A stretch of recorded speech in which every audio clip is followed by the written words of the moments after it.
This is what is the chicken made out of drumstick leaves, and then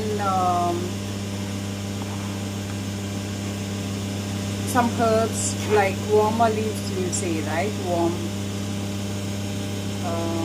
Oma, like that they'll say in Tamil.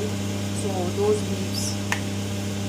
So some spices, and then ghee, and then the kind of essentials like salt and all, turmeric, chili powder. So try this, guys. It's very good, cool, and it's very tasty too, and healthy recipe.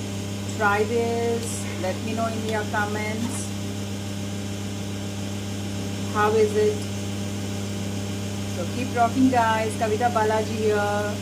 Follow my Insta. Like, share and subscribe my YouTube channel. Thanks for watching.